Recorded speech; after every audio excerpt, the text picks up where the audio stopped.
gospel reading. Just as I got warmed up, that thing was over. And you might be wondering, I wonder if a short gospel means a short homily.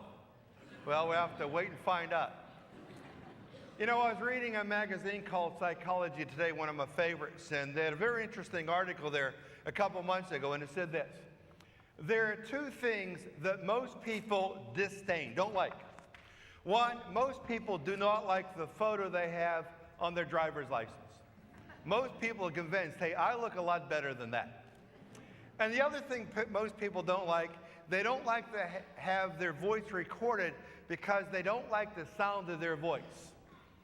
Now, what I think would be good would be this. If every one of us as individuals, if all of us would have our voice recorded for one entire day and then play back. Not necessarily to see what we sound like, but more importantly, to listen to what we say. Because what you say in the course of a day, that describes who you are, what you stand for, and what you stand against. That is your personal narrative. And people learn about you by what you speak and by what you say.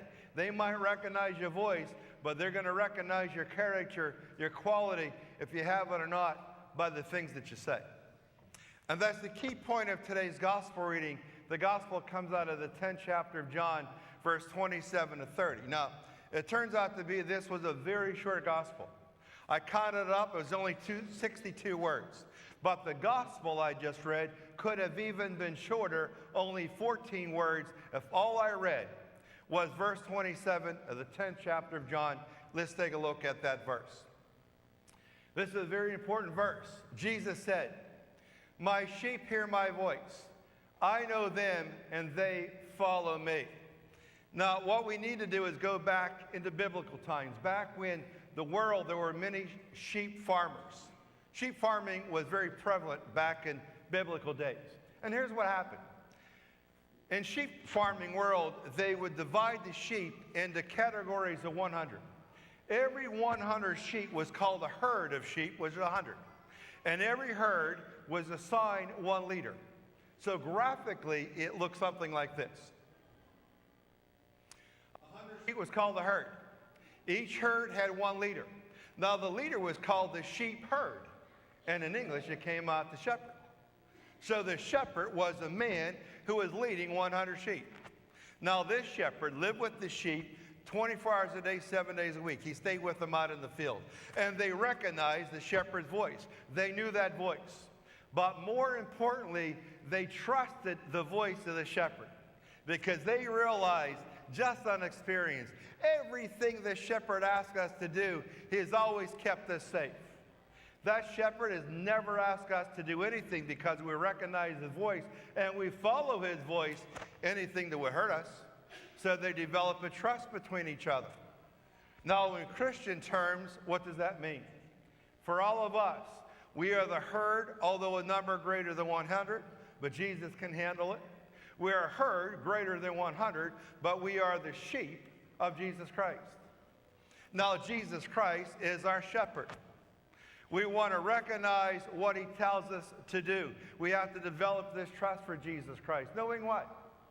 When you read the Gospels, you read the New Testament, Jesus Christ has never asked us to do anything that is harmful. As a matter of fact, what he asks us to do is the opposite of harmful. He's trying to keep our path clear.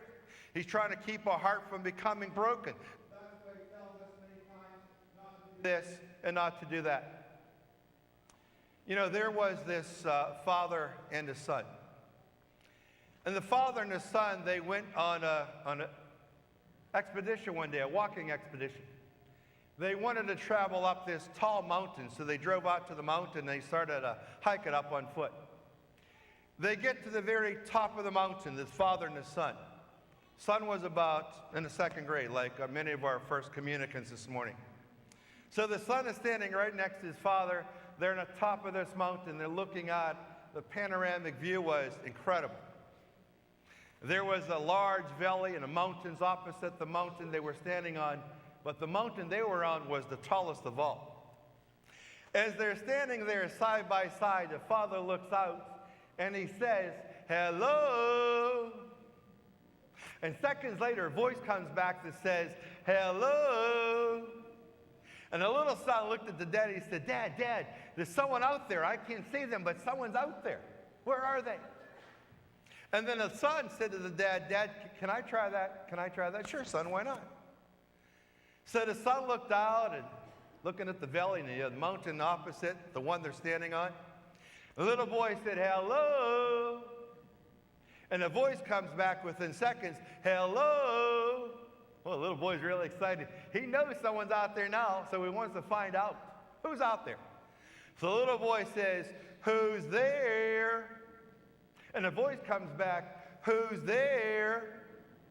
Well, the little boy's really getting excited. And then he looked at his dad. He said, Dad, I remember they talked about this in school. Dad, is that what they call an echo? Well, the dad said, well, yes, son. Officially, what you are hearing is an echo. But he says, son, I like to call what we just experienced, I like to call it life. That's life. What do you mean, Dad, that's life? The dad said, well, son, in life, you always get back what you send out. So, son, if you say nice words are coming back to you. If you say mean, ignorant words are coming back to you. If you want to know why the world you live in is so dark, it just might be you're the one sending the darkness into the world, and that's the darkness you're getting back. Son, that's an echo, yes, but that's life. For those who have raised their sons and daughters, and for those who are now currently raising their sons and daughters, our young ones, it looks so beautiful here for First Holy Communion. When your child comes home from school and you listen to what they say because you recognize their voice, and every so often if they say something really naughty, a swear word, what do you say? Do you say, oh, I know they got that done at that school? There's a very good chance that what they're repeating, either good or bad, they received in your home. They listened to mom or dad. It is always nice to blame someone else for what your child might do that is negative and naughty, because when you blame someone else, there's no personal guilt associated with that. It's their fault. But when you make the assessment, my son and my daughter, they listened to my voice, and they repeated what I have been saying. So if you're in your house, and you're talking to your wife or talking to your husband, and your son or daughter might be in another room or just a couple feet away, and you're critical of someone, you're offering some prejudiced comment, something that is very dirty and ugly, guess what just might happen? Your son or daughter, they're going to pick it up. They will repeat it. You can sit back and say they got it from the street or they got it from the school, because no guilt associated with that, but you might want to say and look back and reflect on your life. If you recorded your voice for one day, one entire day, and played it back, would you be happy or embarrassed with what you heard? Would you say to yourself, I can't believe I talk like that? Not my voice, but I say those things. No wonder why. No wonder why my child has repeated those things. They got it from me. The little boy said to his dad, is that what I'm hearing, Dad? Is that an echo? The dad said, no, son, that's not an echo. That's an echo, but son, that's what I call life.